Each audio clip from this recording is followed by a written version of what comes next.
Hello, I'm Matthew Shrubman and I'm the head teacher at Aim High. Aim High is the nature-first, curiosity-powered online school where our mission is to make world-class live learning accessible for all. This live interactive lesson is called Rewilding, Should We Bring Back Wolves and Lynx Cats? And it is for everyone. So if you've friends or family members around, then call them over and get them involved too. This lesson is a collaboration with the Eden Project and is the first of our series of lessons every Tuesday in February. Even though this is a Wednesday, the others will be very much on Tuesday.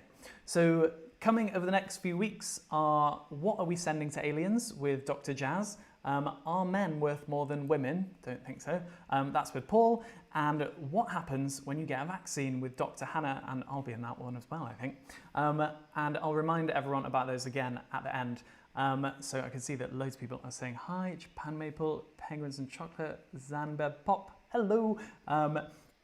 So yes, today's lesson hosts two very inspiring guests for you to interact with and ask questions. Rebecca Wrigley of Rewilding Britain and Chris Packham, the renowned naturalist, environmentalist, presenter and author. For those of you who were hoping to have met the world expert on reintroducing beavers, Derek Gow, today, I'm afraid that he had to cancel, but we hope to be hosting him on Aim High soon. Now I have to very quickly say this bit. This lesson does not represent or stand for the views of any of our partner and supporter organisations. This is an Aim High lesson. Now, if you're a person who's already taken Aim High's course called Understand the Climate Crisis and How to Make a Difference, then you are in for some deja vu, as this lesson has some overlaps with lesson 2 of that course. Consider it revision if you'd like to. And if you haven't taken Aim High's climate course, consider this a taster or trailer. It was fully booked last time and we've just announced dates for March on our website. I'll remind you about that at the end as well. Now, if you like what you experienced here today, please recommend Aim High to others. With climate and ecology in particular, there is no time to lose in spreading more knowledge and activating change. Please feel free to ask questions as we go and comment and interact using the chat whenever you'd like to. There is no such thing as a stupid question here, and please never feel that your questions will be distracting. We are used to selecting questions from a torrent as we go when we have hundreds or thousands of people on the streams. So go for it. Please also feel free to respond to one another's comments as we go if you'd like to. Now, please check that your chat is working by typing your favourite fish into the chat thread now. You can see that loads of people are saying hello. Hello, Amin from Bristol. Oh, Fifi, hi from Leicester. Oh, Awesome Space Mum is from the north coast of Ireland. Oh, what a beautiful place. If you are watching on our website and you can't type into the chat and you'd like to, and you don't have to, but if you want to, then you can click the link below this video so that you can set up a Twitch account in a new tab. Alternatively, you can click to watch and interact on either YouTube or Facebook. These links are below too. Some of you may already be watching on Facebook, and hello to those who are. Be aware that there may be a slightly longer delay, and so we are more likely to miss your questions and comments than if you're watching on our website or YouTube. You also won't be able to see what everyone else is saying because for some reason Facebook doesn't work like everything else. I don't know why. Anyway, finally, if you're watching on our website, it's not impossible that Twitch could throw up an error message for you. It happens to a very small number of people, and if this is the case, you might have to watch on Twitch, YouTube or Facebook. Again, links below the video. Okay, it's time to get going. This lesson will run for about 60 minutes. You can never know exactly with live, whether it'll be slightly longer or slightly shorter. And first, it's going to be me talking about nature, biodiversity, extinctions, and some other things, and not too much about rewilding, to be honest. And then after a little bit of that, we're going to welcome on our inspiring guests to talk about rewilding itself. If all goes well, then this lesson will leave you feeling more empowered, understanding, keen to share knowledge, and ready to be a catalyst for positive change. Okay, here we go. Now, to begin with, what is going on here? What do you guys think? I just had a flashback with this to working as a teenager on my uncle's farm in a straw barn. My twin and my brother and I were like stacking the bales for him, and we built like a huge 3D maze inside it, which we didn't tell him about, and so he was pretty confused when he couldn't find all the straw in the barn. Okay, nest. I can see that Marion is saying nesting. Japan Maple is saying wasp nest. Blondam is saying bee's nest. Okay. Weaver birds. Yes, vacuum flasks got it, and so has Naturefold. Anyway, yes. So these are a huge collection of nests of sociable weaver birds, and they're usually constructed by weavers in trees, but here they've made them on pylons. And they can be home to literally hundreds of birds at a time going in at the bottom. Anyway, this isn't where the lesson really begins, but it is pretty cool, isn't it?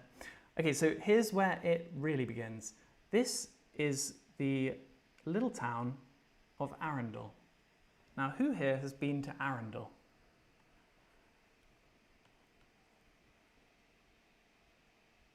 Now, I know not everyone on here is from the UK, and even people in the UK might only know this as the town in the Disney Pixar Frozen movies. Okay, quite a few people have been. Natalie Baker's been, and Sam Rachel has been. Okay, anyway, it's a lovely little town south of London, and it's got seriously bad traffic. The traffic is so bad, and all the locals know about it. Now, a few years ago, plans were hatched to bypass around the town of Arundel. Build a bypass, and the easiest place to build it was straight through a load of genuine, old growth, wood wide web connected, which for those who were on the lesson last week, we were talking about that, ancient forest, which is very rare in England. So we're going to put the bypass straight through the forest. Actually, there were a few proposals, and all of them went through parts of this old growth forest. I'm going to label the road a bit more. There we go. There we go. Now, destroying a large amount of the forest very nearly happened, but a huge campaign with national backing, including support from one of our guests today, managed to turn it around. And as far as I know, now most of it's being built across farmland instead. Still, it took a huge amount of time and effort to win the campaign because the mindset of civil planners is still not one that makes nature a priority. Now, for a moment, what I want you all to do is close your eyes and imagine that you are one of these civil planners planning these roads to try to help the traffic-stricken people of Arundel. Now, would you suggest building the bypass through the middle of Arundel Castle, demolishing it? What do you think? You can open your eyes and tell me what you think. Okay, everyone's saying no. Whoa, there's an absolute landslide of no's from everyone. No way, no, no, no, no, no. Okay, I agree. I also wouldn't want to build a bypass through the forest, but still, Arundel Castle is less old than the forest and arguably less important for the long-term survival of humans on the planet too. Now, again, I'm not saying that we should actually do it, but still, it's something to think about. Now, the thinking that we have all grown accustomed to as human beings all around the world is that nature is disposable, that it will always support us and that we don't need to worry about it. And that's now changing fast for two reasons. One, the human takeover of most of the world's land, not to mention the oceans that we talk about more in the other parts of the Aim High's full climate course. Now, for those of you who weren't here last week, here's a really quick flashback to the map we showed then so that you can see what's going on. Now, the very dark green is untouched wilderness. And then there's a kind of sliding scale of how much humans have altered it, and the dark red is the most altered land. Now notice how much of what hasn't been altered is uninhabitable deserts and tundra and so on.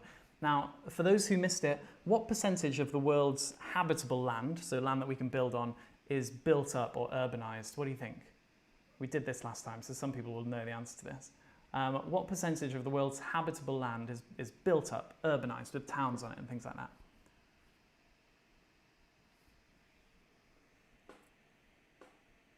Okay, we're getting 70% from Kim. Colossimo is saying 75%. 20% from Mark, the numbers are dropping. Okay, so it's 1% of the world's habitable land is built up and urbanized. And how much of the habitable lands do you think is used for farming? What do you guys reckon about this? Oh, that's a bad farming line.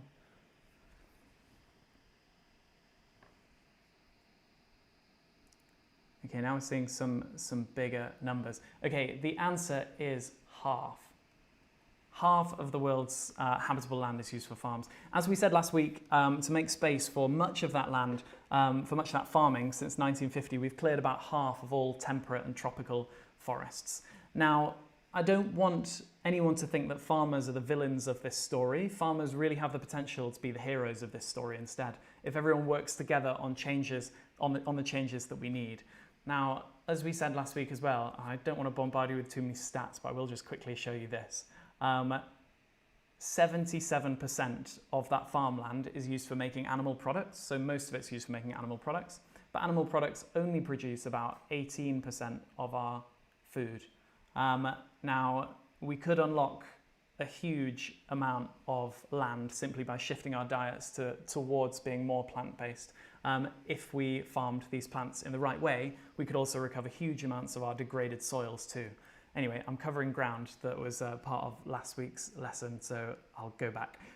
So the second reason, back to why we need to start worrying about nature, the second reason is the speed at which our climate is now changing. As we talked about in lesson 1 of this series, it's less about the fact that the climate is heating up, it's more about how quickly it's happening. It's a very human attitude, isn't it, to think that if the climate changes, we can move elsewhere, wear different clothes, and so on. But most living things don't have these choices, and small changes in temperature can really kill them off because they don't have clothes. Do you know what effect the 1 degree-ish Celsius increase so far in global temperatures is having on turtles? So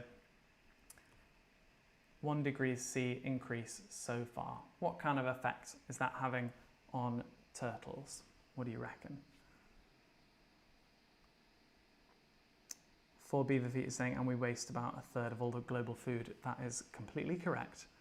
Okay, a few people are saying there's a gender imbalance, more males. Okay, so 1 degree might seem small to us, but here's an example of how extreme that impacts can be. The gender of sea turtles is determined by how hot their eggs are in the sand, and the hotter they are, the more likely they are to be female. Now, nowadays on Rain Island in Australia, just write that there, Rain Island. On Rain Island in Australia, there are over 100 females born for every 1 male, just because of this seemingly tiny increase in temperature. Now, here is some overwhelming data for you in a brief torrent of reality. So due to the speed of climate change, and even more so human interference with the land and the oceans, there are now, and these will be things that many of you will know, and I don't usually like to make a habit of bombarding people with these bits of information, but I feel like it's a good place for us to go in this lesson to just cover that ground. There are now 1 million species on the brink of disappearing forever, at risk of disappearing forever. Species are going extinct 1,000 times faster than normal, and 2/5 of all plants are at risk of extinction, increasingly so. Meanwhile, 40% of all amphibians are at risk of extinction, 25% of mammals, and 14% of birds are on the brink of extinction. Now, do these numbers sound big to you? I'm really keen to know honestly what you think. Do these numbers sound big, or do they sound surprisingly small? Okay, so Kerry's saying these are really alarming statistics, and Suspicious Squint is saying yes, they sound big. Okay, so a lot of people are saying they sound really high, but I'm seeing some people. So Zan Ben Pop is saying no, and that's quite interesting. I was wondering if a few people might say that. So extinction numbers are important. They're used to outline what's about to be lost forever, but they don't tell the full story. Now, I want to give you a really good way to explain the difference between extinctions and population decline to people, and feel free to adapt it as you wish and use it when you're talking to other people if it's helpful for them as well. Okay, so there's Coca-Cola advertising everywhere, right? And it's almost impossible to go to any part of human civilization and not see it. Now, if you were an investor in Coca-Cola,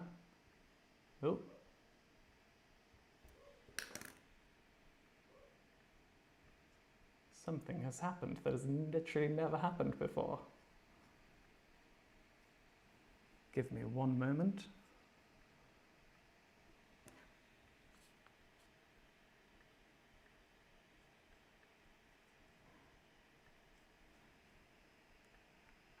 Sorry about that, that's never happened before. If you were an investor in Coca-Cola and you noticed that very rapidly all of the Coca-Cola advertising disappeared from Australia and all of it disappeared from Asia as well, then what would your response be?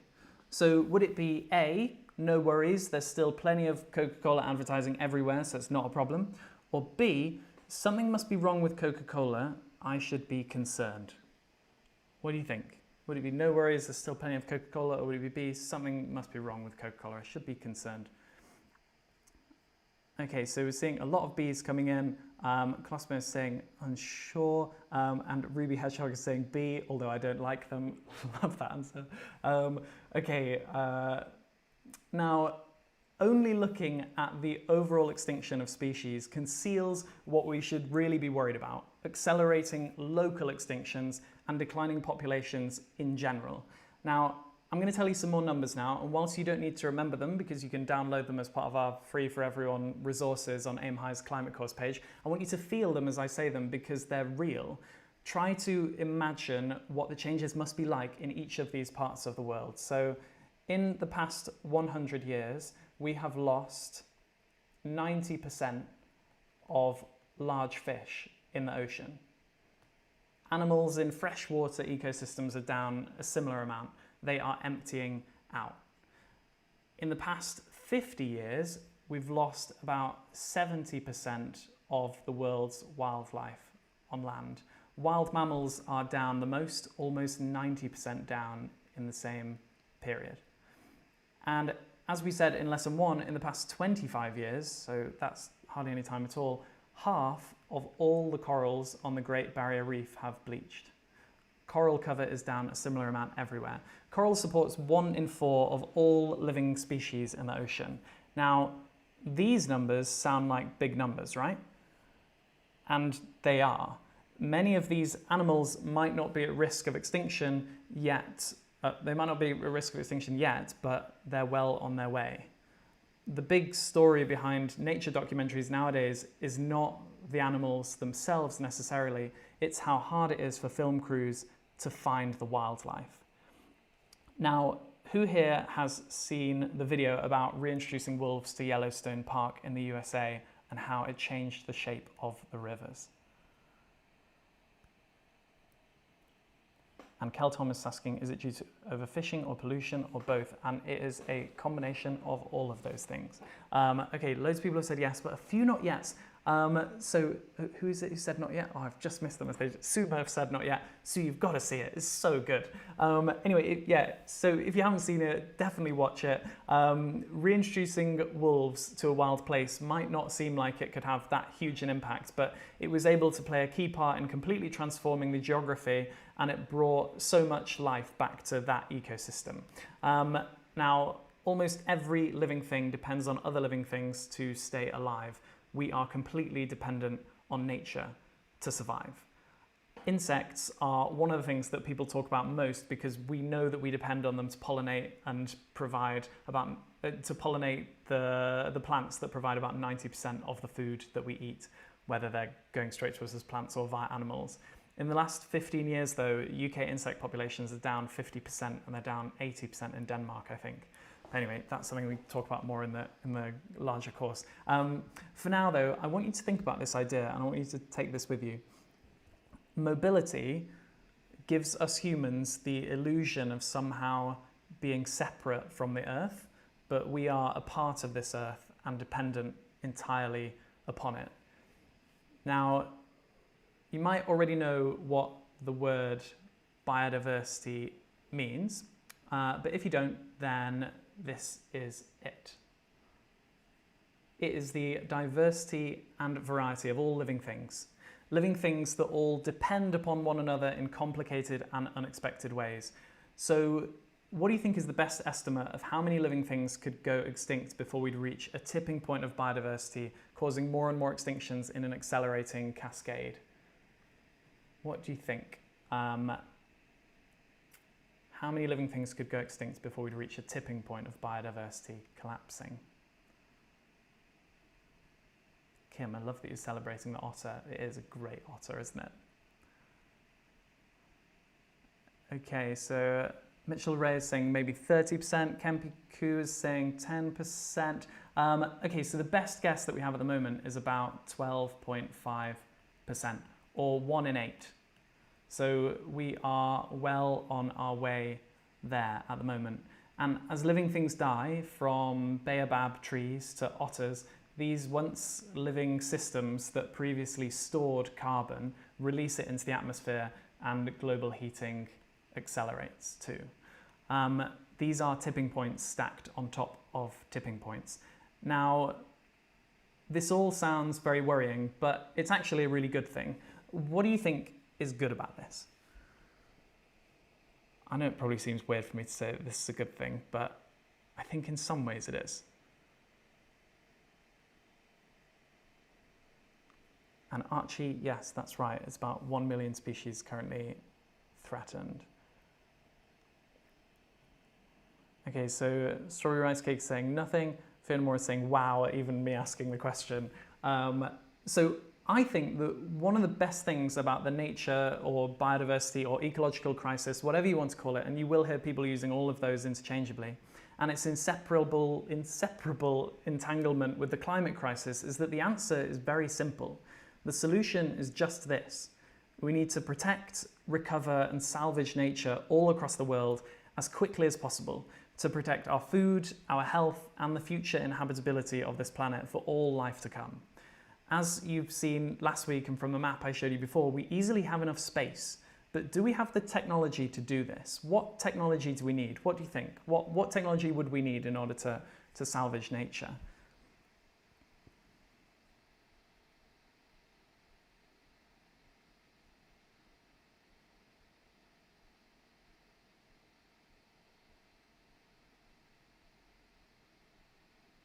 Okay, so Suspicious Squint is saying maybe quite a lot. Ooh, daisy chain, I love that answer. Education, that's a great idea. Where was the quote that I was reading for H.G. Wells about how the history of humanity seems to be an ever-increasing, ever-accelerating race between catastrophe and education? Anyway, so yes, it's true that some new technology will help us to integrate more closely with nature and to use the space that we do take for ourselves more efficiently. Like the work of the Small Robots company is quite cool in enabling more biodiverse farming. But for the most part, we really don't need any new inventions or complex technology to protect nature. The main thing we need to do is just leave it alone and give it space to allow it to be wild. Fiona, great answer as well with cultural changes. It's now well understood that forests often grow back better with minimal to no planting done by humans, not always, but often, just by giving nature space to do its thing. And there's a word for allowing or helping nature to take over again, and that word is, as many of you already know, the title of this lesson, rewilding. Rewilding can often genuinely be as simple as allowing the rest of nature to get on with it without us. And this is where we all have a role to play, in helping people to see their way through the maze of disinformation. As we covered in lesson 1 of the series, where we talked about how the greatest solution to the climate crisis by far is to simply stop using fossil fuels, many of the biggest solutions to the global emergency are not complex at all. Young children get them and they are campaigning year-round because they're so plain to see. And as for restoring nature, it can do it itself, and the space easily exists to allow it. We can shift our diets away from animal products to help that along as well. And the changes needed to safeguard our futures could happen very easily. Now, as more and more of us weave this knowledge into our conversations, our actions, our work and our plans, we will all accelerate these positive changes. We also have to appreciate, though, that some people feel fear at the prospect of changes, and that changes often mean lost livelihoods for some, and that we have to communicate and build ideas and plans that bring everyone along with us, the full diversity of our planet. Now, moving towards bringing on our guests, I want to show you something that you might not have seen before quickly, which is this. This is a chart that shows the distribution of land mammal biomass on Earth. So if you were to take all of the mammals on land, so including everything from elephants, lions, squirrels, dogs, humans, and you were to put them all in a big pile, then about 36% of that pile would be humans. What percentage of the pile do you think would be all of the world's wild land mammals? So tigers, beavers, mongooses, antelope, wolves, bears, all the animals you see in nature documentaries. What do you think?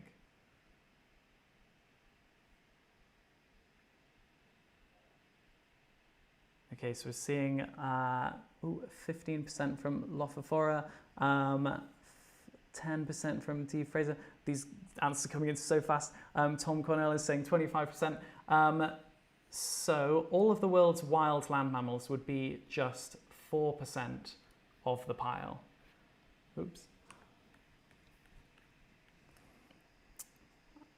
Now, a huge amount of the pile would be sheep and all of the domesticated mammals. So this is our sheep, and all of the domesticated mammals like horses, cats, pigs, etc.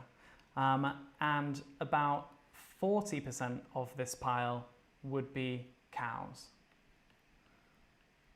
There is so much cow on the planet, it's unbelievable. And if you were with us last week, you can remember how much land cows take up as well. What's even more crazy is that this doesn't even take into account birds. 70% of all birds on planet Earth these days are chickens or other poultry. This is the age of the Anthropocene. We've changed the world on such an enormous scale that we're teetering on the edge of radical change and potential collapse. We're often led to believe that the climate is the epicenter of this global crisis, but arguably it's not. It's the loss of nature everywhere we look. We can and we will turn this around. We have to. And it all starts with communicating and teaching, showing others what we can do, how much is possible and how powerful we are, encouraging people to make changes, even if only small at first. Small changes breed bigger changes. Investigate and spread the story about the wolves of Yellowstone. Learn about and tell stories of beavers being reintroduced in the UK and unexpectedly protecting us from flooding. Look at the wasteland of Chernobyl and how quickly nature has bounced back there. Many animals are doing better in that human-free zone than they are in reserves. And read about and support the protection of New Guinea and West Papua, one of the world's last great wildernesses, where just 1% of the planet's land supports about 5% of its biodiversity. Think hard about what you eat. The whole world needs us to be the cheerleaders and publicity of nature before it disappears. And consider that maybe we need to redefine the word nature to show that humans aren't separate from it, or at the very least, we should start saying the rest of nature. Language is a powerful thing, and changing how we use it slightly can cause ripples that lead to very big waves. We're really made to think that conservation doesn't work, but it does. It's scientifically proven that without conservation, many more species would have gone extinct by now. We need conservation efforts rolling out from the top to the bottom all across the world, and we need systems that respect and protect nature and makes destroying it on a large scale illegal. There are amazing people campaigning all across the world to make ecocide, which is the large-scale destruction of nature, a crime everywhere. I'm just going to show you this quickly.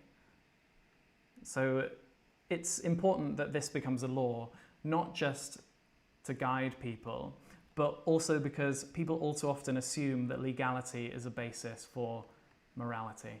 So I've put up a meme of historical laws. We should all support causes like this. And I'd encourage you to look up the Ecocide Law campaign and support it. Jojo Mehta, one of the founders, joined us on Aim High in December, and she was amazing. In the past few days, this campaign has received the support of the former president of Finland, Spain's Foreign Affairs Parliamentary Committee, the European Union's Parliament's ENVI Committee, and many more. Anyway, so please go forth, communicate, explain, demystify, and help people to understand, and let's turn the world around together. Let's help to give nature a place at every boardroom, political and kitchen table, and start putting it first in our thinking and planning, giving it the space it needs to thrive. whilst we don't understand nature fully yet, none of us do, we need to safeguard it as if our lives depend on it, because they do. So thank you, and it's time to welcome on our guests. I have spoken for long enough, so I'm going to bring them on now and ask them to unmute themselves. So, yes, I'm really excited to welcome Rebecca Wrigley, who is the Chief Executive of Rewilding Britain, who trained in genetics, rural resources and environmental policy, and is now heading up the organisation, leading the charge to turn Britain from one of the most nature-depleted countries in the world into an island so deliciously bursting with nature that everyone and every creature will want to be a part of it. And someone without whose generous support Aim High really would never be where it is today. The renowned author, naturalist, environmentalist, photographer and heroic champion of nature, or shall I say the rest of nature, Chris Packham. Welcome both of you. Thank you for joining us. Could you both say hello quickly so I can check your audio is working? Hello. Great. Okay, good.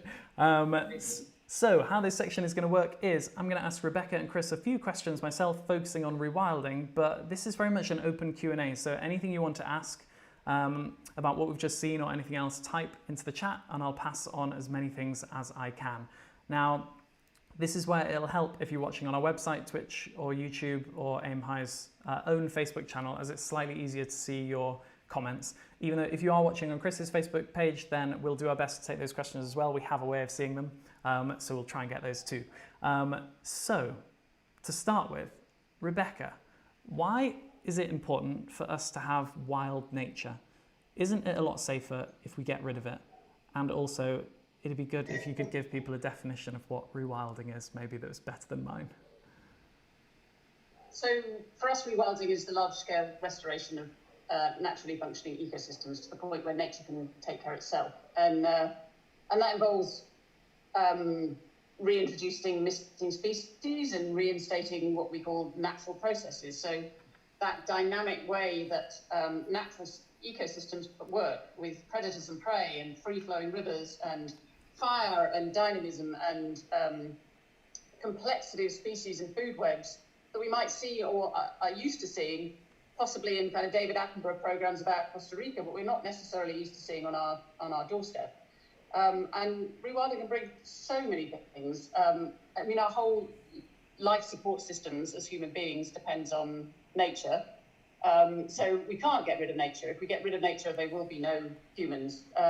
So it's our living systems, but it's also, so there are kind of concrete benefits, but there's also what they call the intrinsic value of nature, that amazing wonder of nature that gives us a sense of well-being and place in the world, I think. And we're all realizing that with COVID and the fact that we've been locked down and we're not in contact with nature, just how much we depend on nature for our well-being. So it brings us so many benefits and is such a story of hope. So thank you, Rebecca. So Rebecca's told us about why we need nature to be wild. And I said earlier that nature conservation does work, but Chris, is it working enough?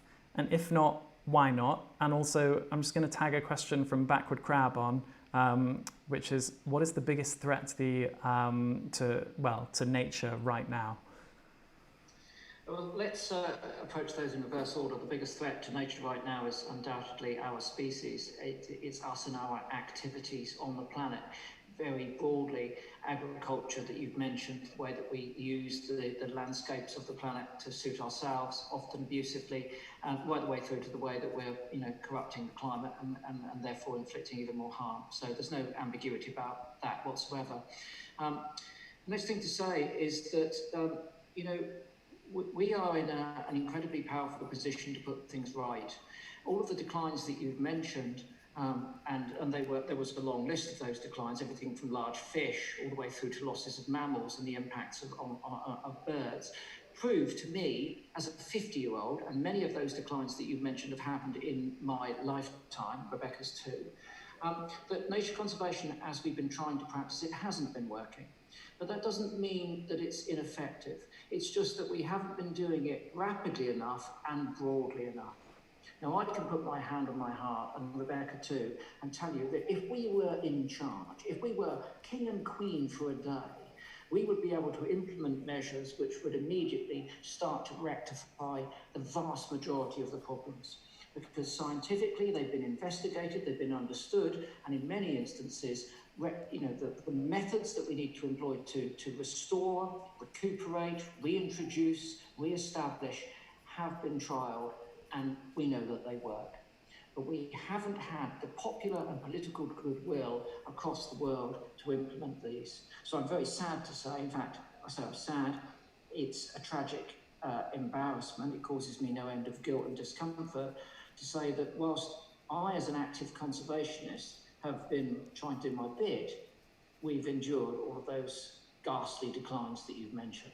But I still get up in the morning, and so does Rebecca, because we know that we can make a difference. And we feel now, I think, that we are closer to being in that position because of things like the ecocide law that you mentioned and many of the other aspects of people's awareness growing at this last hour that we really have to stand up and take some action. And that is what I believe that we will undoubtedly do, particularly now that we are compelled to do so by so many active young people. Thank you, Chris. There are so many questions coming in, everyone, and I will. We've got some help to pick out the best questions, and so we'll try and get to as many as we can. Yes, I want to quickly ask Rebecca. Can we go briefly back in time? So you sent me an article about how Caledonia, the name for Scotland, means high trees because it used to be so rich with woodlands. What did the area around somewhere like Stonehenge look like, and how do we know this, and how do we get back there, or do we want to go back there? Well, firstly, I want to say people think about rewilding as going backwards. I think of it as going forwards. So we're not trying to recreate a sort of state as things were in the past. We're trying to learn from the past and set processes in place to create a wonderful future. And it may look like elements of the past, but there may be differences. For instance, as you mentioned before, our climate is changing. So the species that once were native to Britain might now live in further north in Britain, for instance, and species that were in Europe might be moving in, basically. But around Stonehenge, I think that there used to be the saying that a squirrel could travel from John O'Groats to Land's End, from the north of Scotland to the tip of Cornwall, without touching the ground, and that England and Britain was covered in forest. But I think they're now realising that it was much more dynamic and complex, with wood pastures, so open areas intermixed with this sort of mosaic of wonderful complex habitats of wetlands and woodlands and pastures and peatlands, and rainforests. I mean, I don't know if anyone knew that Britain has its own temperate rainforests. Who knew that? And why are we so focused on preserving and protecting rainforests in the Amazon when we're ignoring the fact that these are wonderful ecosystems that should be here in Britain? I also did not know that we had rainforests. I want to know more about that. This is news to me. So let's talk a little bit about rewilding itself. So Chris, could you possibly tell us what a keystone species is, and what are or were the keystone species in the UK? And also, not wanting to put you on the spot, but do you have a favourite keystone species in the world? And if so, what? And actually, I'm going to tag another question to this, which might be too many, and then I can remind you, which is, a lot of people on the thread are asking about what will happen to... firstly, D was asking, can we survive without animals? And a lot of people are asking about otters and what will happen to them. Okay, a trophic cascade of questions there. Sorry. So, firstly, we can't survive without animals. Of course not. Animals collectively, everything from the back in the...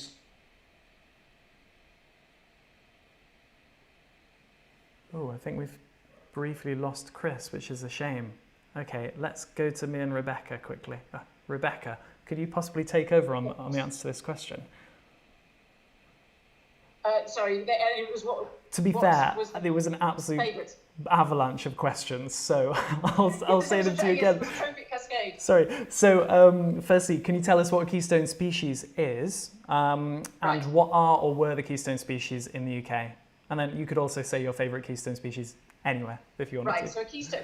What people are beginning to understand is that that our ecosystems are native habitats. Function in a really complex way, but there are certain species, and it's called a keystone species because it's a bit like an arch.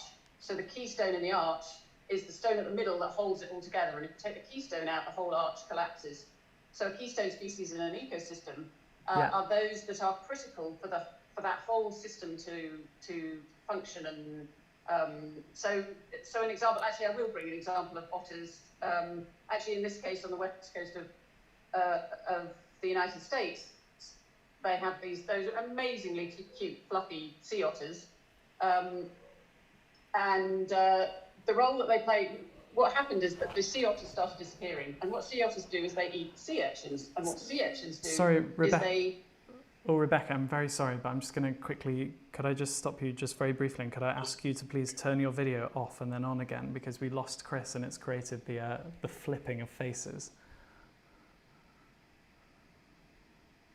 Thank you so much. Okay, we're all back. Welcome back, Chris. Sorry, do carry on. So, sea urchins. Okay. So, yes, I jumped in. I was on sea otters and eating sea urchins. And what sea urchins do, so it's all sort of so interconnected and beautifully kind of complex, that the sea urchins ate the sea kelp. And sea kelp is this amazing structure, like in a forest under the sea, that creates all the little environments all the young fish and other species depend. So if you take otters out of the system, the whole thing collapses. And to recreate and restore that abundance, you have to put those keystone species back in, like otters. And so I'm going to hand over to Chris to say what the keystone species in Britain were and what his favourite is. Yeah, so keystone species, when an architectural arch is built... Sorry, I've explained that bit, Chris. Have you? Excellent. I've done that bit, about the arch, I've done that bit. Excellent, so we know what the keystone is. Without the keystone, everything else falls apart. But so, therefore, there are certain species that we know that within ecosystems play that role, and without them, things destabilise very, very quickly. Now, in the UK, what we have, or had, were a number of keystone species which are now absent, and therefore our broader ecology of the UK is non-functional, in the sense that we have an enormous number of deer in the UK. Now, we have 2 species of native deer, the roe and the red, and 4 species of other deer that have been brought in subsequently, the most numerous of which is the fallow. I'm not going to get into natives, non-natives and invasives. We're just talking about browsing and grazing animals. But without their natural predators, essentially lynx and wolf in this part of the world, those populations grow and grow. Problem is that there are so many of them that they overbrowse and overgraze, and their behaviour patterns change, because animals in the absence of fear behave very differently. And we know that if there are predators present, they would spend less time in any given place because, frankly, they'd be busy looking over their shoulder and they'd want to move on to remain secure. This is what we call the ecology of fear.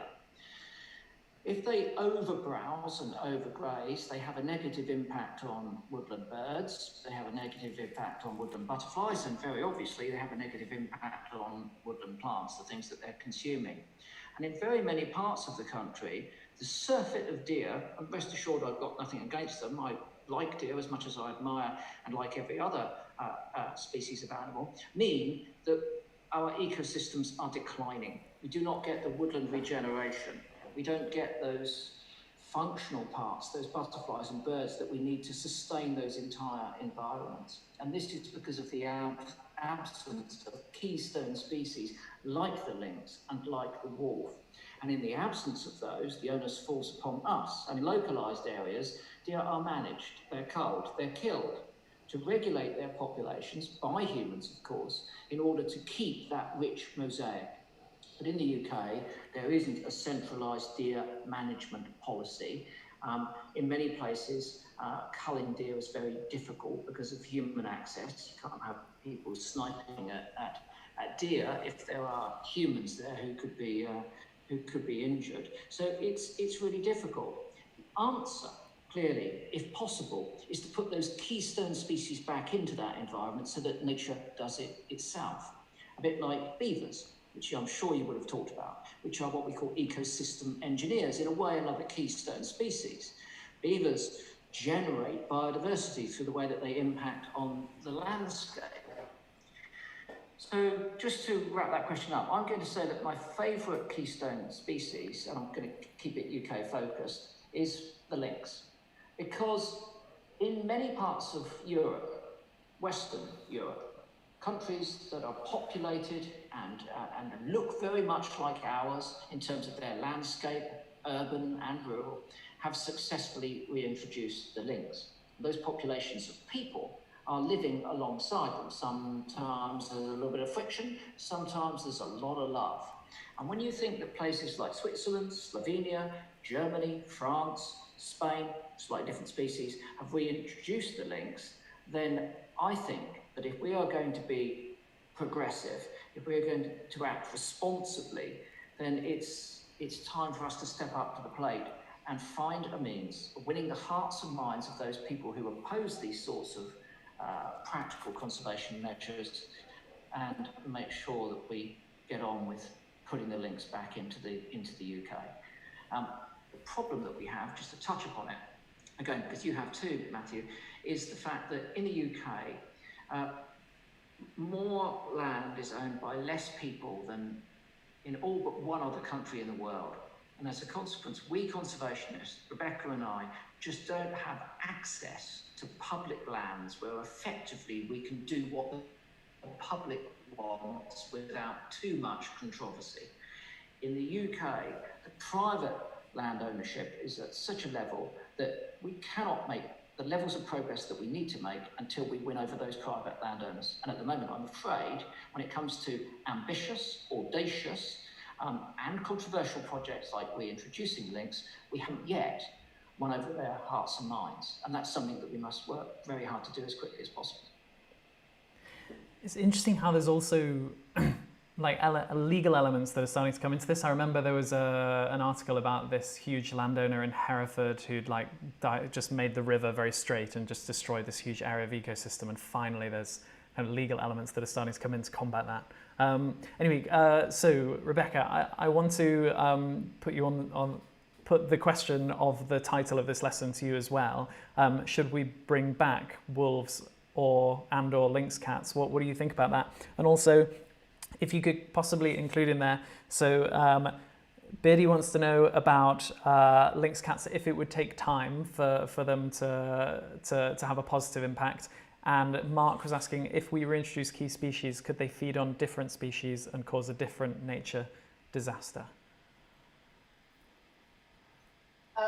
So I'm going to say yes, both lynx and wolves, but with a caveat. I remember early on in the days of Rewilding Britain, I met with, Chris kindly offered to do some videos for us and was talking about the same thing and likening it to the icing, or the cherry on the icing on the cake.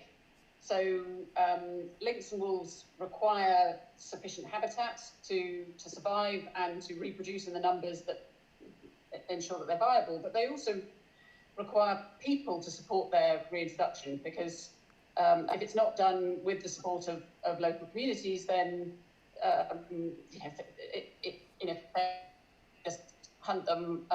So it needs acceptance, and that will take time. I think lynx probably in the next 10 or 15 years, wolves probably maybe, it might be when many of the people watching this are grown up, or when they are having children themselves, that wolves could be reintroduced. So I'd say yes to both, but actually both are kind of the icing on the cake. What we need to see is those amazingly abundant habitats recreated so that they have a home that they can survive in and thrive in.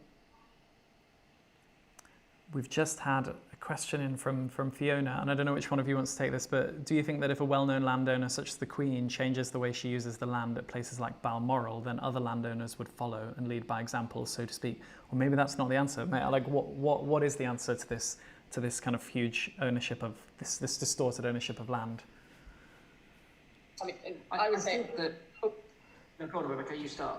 I'll start. Well, I would say absolutely, because people, significant people like the royal family do have an influence, and the whole way that land is managed in the Scottish Highlands come from what they call Balmorality, from the kind of trend that the royal family set in the way that they manage Balmoral, so they could change that trend. So I think it requires a lot of different things. It requires government support, it requires people who own large amounts of land or are influential to make changes that then have knock-on effects, but it also involves a whole movement of people to get behind change from our doorsteps to our mountaintops. So people can do things by rewilding parts of their garden and lobbying their council to rewild some of their parks and their grass verges, so that you can connect gardens to parks to river corridors out into wilder areas. So it requires lots of pieces in a puzzle to come together to create that movement for change. I think that with gardens as well, gardens kind of represent in some ways somewhat of a broken relationship with nature. In some way we're trying to get closer to gardens, but we like to reshape the rest of nature so that we're the only dangerous thing in it, but we aren't supposed to be the only dangerous thing in it. And so when we kind of try to garden the whole world, everything stops working. Anyway, I'd love to Chris, to ask you a question that was something came up when I was speaking to Derek Gow. Are wolves as dangerous as we think of them as being? Were people regularly killed by wolves in the past, or do we not know these things? We don't know about prehistory quite so much because of the archaeological record, but we know historically about how wolves interacted with humans. And we have a deep mistrust of these animals because for long periods of time, evidence suggests that we can gather that they did kill people. Unfortunately, it's not terribly well documented because in recent historical times, at least, wolves have lived in more remote places and those communities haven't been quite as able to keep records that we can validate. But we do know, for instance, that in Russia, running into the 1800s, wolves were still predating people regularly. However, I do have to tell you that when the last time I looked, since the year 2000, only 2 people had been killed by wild wolves across the planet, as far as we know, as far as has been documented. The problem, I think, with wolves is that, you know how we've domesticated the dog and we've been living with them for somewhere between 17 and 35,000 years? Again, debate rages about that period of time. And we have co-evolved with dogs, so we understand them and they understand us. It's a largely harmonious relationship. Now, I'm not saying we all have to like dogs, but even if we don't like them, we understand them. We understand their gestures, we understand that we can point and they will look, things that wolves won't do. I've always wondered if our mistrust of the wolf is actually just genetical, because we've co-evolved with these animals too, and there was a time when there was genuine conflict with them. Of course, in more recent times, our conflict with the wolf has all not been directly because they're predating humans, but because they're predating our stock. They're taking away our livelihood. And for many people, you've got to think that if they're losing their stock, that is not that they're losing money, it's they're losing a potential impact on their life. Because if they're subsistence farmers, then that's about what they're going to eat and what's going to support them and their family. So what's very clear, like Rebecca said, is that we have to work on educating all of these people how to live alongside wildlife. But we see solutions for reducing wildlife conflict from all over the world. And certainly in Western Europe, there is every ability to live alongside these large carnivores in a reasonably harmonious way. And that's what we should be striving to do. What doesn't help, unfortunately, is the legacy of that mistrust and the rumour that it continues to generate, and the headlines that we still see in various publications where they seem convinced that wolves are out to eat only 2 things: grandmothers and children in red capes, when of course that really is the last thing that they are interested in. As Rebecca said, these animals are the cherries on the icing on the cake. And we've got to make sure that our cake is not half-baked. We've got to make sure that we've got substantial, robust, resilient ecosystems in place before we think about putting these animals back in. And that means we've got some time, but we must use that time wisely to educate those people. And just to hark back, we live in an age of influencers. I'm not entirely sure that we all like that fact, but it is the way that we are living. And there is no doubt at all that the royal family and other high-profile figures like that have the capacity not just to influence you and I, but influence the people that we can't talk to because we don't have access to them, or perhaps sometimes they don't want to hear us.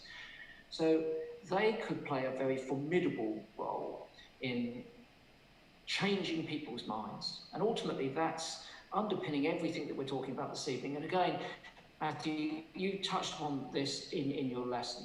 The most difficult challenge we face when it comes to enacting all of the solutions that we have is changing people's minds. We are an incredibly resourceful, intelligent and adaptable species, but if we have one terrible incapacity, it is that to change our mind. And because we have to change people's minds, that means changing their lives, we have to support them through that transition, which is why, again, people like Rebecca and I are very keen to work with these communities, with the landowners, with all of them. You know, we can't think about, we're not going for the clearance, it's not throwing people off the land.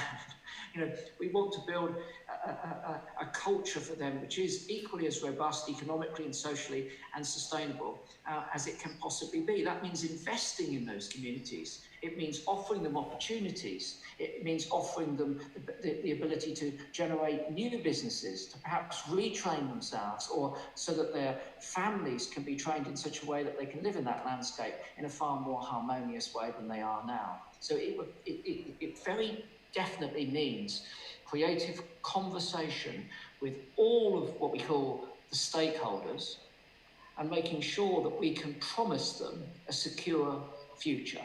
And that, I think, is the essence at the core of what we need to do to change their minds in time. That was an incredibly thorough answer that also answered very concisely the question of the lesson. I'm aware that we've got hardly any time, although also there was a whole kind of collection of certain questions. And so what I'd love for both of you to do is to kind of give us some closing words, and if you could include any of these things, it would be great. So one of the things I was going to ask is what are people afraid of? And surely there's a solution to those fears that allows the return of nature to its former glory to happen. Mainso was asking a lot about the power of the NFU, and Mark Dobson was asking about big agricultural businesses and their profits, and how do we work with farmers so that they're on side is one question which would be nice if one of you took in your closing words. Another question that came in from Kahoot and Bruce and lots of other people was, what can normal people do, and especially children living in cities? And then the final thing is, do also please share anything you'd like to share with people about Rewilding Britain or about your work, Chris, before we go. It'd be great if you could kind of give us some closing words of any kind that you'd like. So Rebecca, would you like to go first? And do take one of those topics if you'd like to, but you also don't have to if it feels too big for these last few minutes.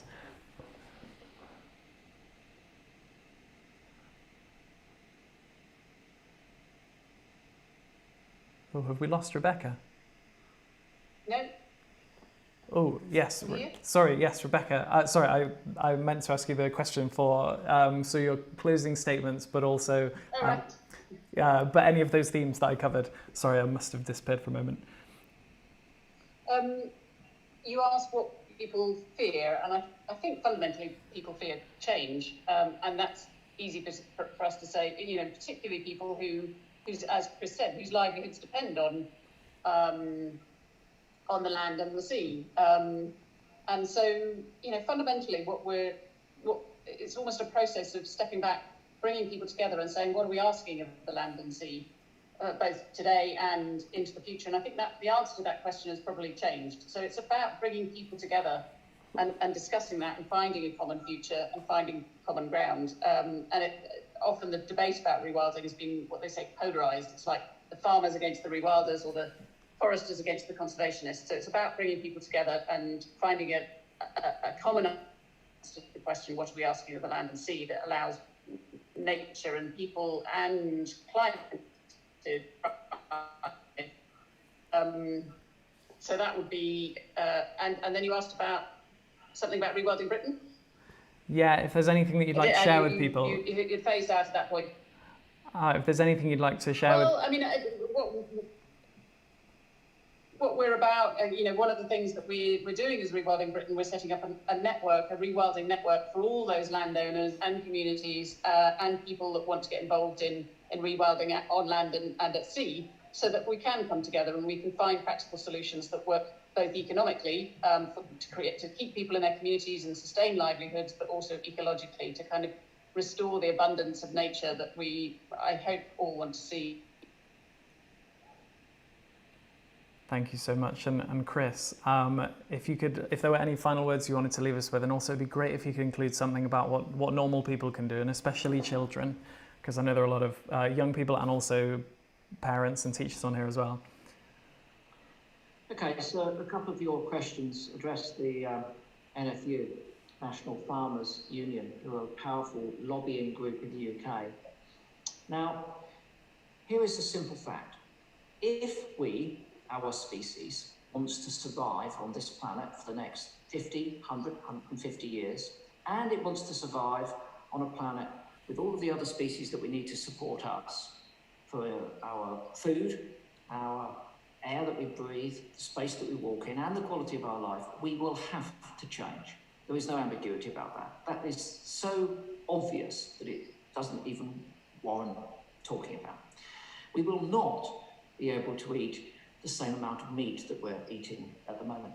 So just that one thing will have a profound effect on global agriculture. Now, the NFU and other farming lobbyists all around the world really should support their members by thinking the best thing to do here is not to fight the inevitable, but to find a solution for our members so that they are not left destitute, so that they are not out of business. We support them through a period of the most important thing, and that's transition. No one wants the world to stop eating meat overnight if they're being reasonable about it, because it would be devastating for the UK's biodiversity. Many areas which are organically farmed with low intensity cattle, so on and so forth, are the few places where we have, say, wet meadows left. But at the end of the day, we've got to change that. So this might intimate that if the NFU, just using them as an example, want to fight, that we should pick up our weapons and fight back. But I can't think of a worse thing to do. What we should be doing at this point is every single one of us is helping the UK's farmers, in this instance, because we're talking about farming. We should be thinking about how we can help them directly through this period of transition, how we can encourage them to make the right choices and support them for making those choices. So this isn't about fighting. This is about cooperation. This is about creative conversation. This is about progression. Now, in the UK, we are preoccupied with cheap food. We rush to the supermarkets to buy food that's sold at a loss, imported from overseas, which means that our farmers struggle to make a profit. How can we then go to those farmers and ask them to do things for us if we're doing nothing for them? We have to think about paying our farmers properly, and we have to think about communicating with them effectively, and also making sure that they do have a secure future in that landscape that Rebecca and I want, that rewilded landscape. We feel confident that that option is available. And that's why I think that it's really important that we don't draw lines in the sand. I know that the NFU have just lobbied the government to reintroduce neonicotinoid pesticides in the UK this year, despite the fact they're banned all over Europe. And it's made us all very, very, very angry. But I would much rather find a way of circumventing conflict, talking to those farmers and changing their minds, giving them new opportunities so that there is somewhere for them to go. You put people in a corner, they're going to fight. If you offer them an alternative, they'll wake up one day and think, I don't have a choice, I've got to take it. And certainly if it's a better alternative. And what we see with rewilding projects across Europe, and now we're beginning to see in the UK, is that those people are waking up to understand there is a better alternative for them, their livelihoods, their families, and our landscape. And that's the way that we need to start working. We've got to build bridges, stop that polarisation. We've got to stop the constant generation of division and hatred that we see through some of the more aggressive elements of social media. And we've got to start working together because we're running out of time. Let's be clear. Many of those people that I'm talking about have the skills, not me and you. I'm not a farmer. I can't grow very much. I'm struggling to grow a few wild flowers out here. Planted some trees and hoping they're all going to make it. I'm not in that business. But if we can bring them on board, then together I think we can solve the problem. But we do need to get on with it, and that does mean that I think we need some carrot, but we also might need some stick, and the stick in terms of mandatory regulation. And we're not going to hold back on that.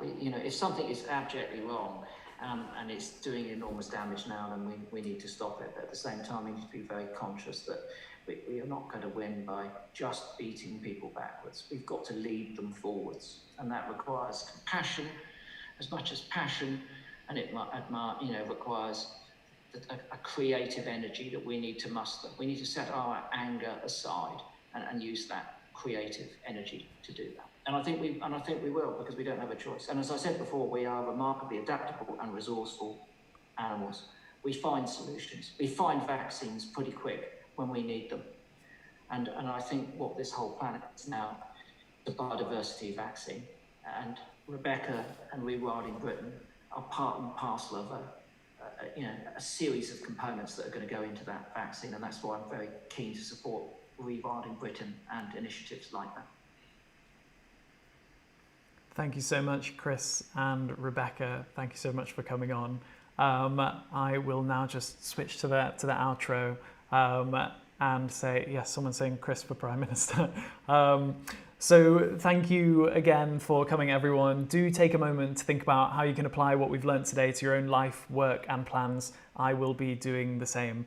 Please tell your friends, family, colleagues, etc. about Aim High and our live interactive online lessons, especially those coming up every Tuesday this month. What are we sending to aliens with Dr. Jazz next Tuesday? Are men worth more than women? That's with Paul. And what happens when you get a vaccine with Dr. Hannah towards the end of the month? You can sign up for all of those via our calendar or join us on the day, so do come along. And if you're interested in finding out more about Aim High's live lessons in general or our new tutoring service linking learners ages 11 to 18 with top tutors who are fun, friendly and knowledgeable for the price of a cup of coffee, then check out the learning and tutoring tabs on our website. And if you'd like to know more about our full climate course covering topics from circular economy through to willful blindness and economics, then check out the climate course page on the website. Last time it was booked up very quickly and we've just opened it up for booking in March. Hopefully one of the Aim High team will drop the link into the chat. Yeah, I can see that. You can also download all of our free climate resources and references from that page too, some of which refer to the lesson if you'd like to. We're on Trustpilot if you'd like to review us. It's really helpful if you do, but obviously you don't have to. And lastly, if you're a student and you'd like to join our community of ambassadors, then you can apply via the link at the bottom of our website. So yes, thank you for coming. Please do follow Aim High Live on your favorite social media platform, and please spread the word about our nature first, curiosity powered online school and our mission to make world-class live learning accessible for everyone on Earth. We will see you next Tuesday. Thank you so much for coming all. Farewell.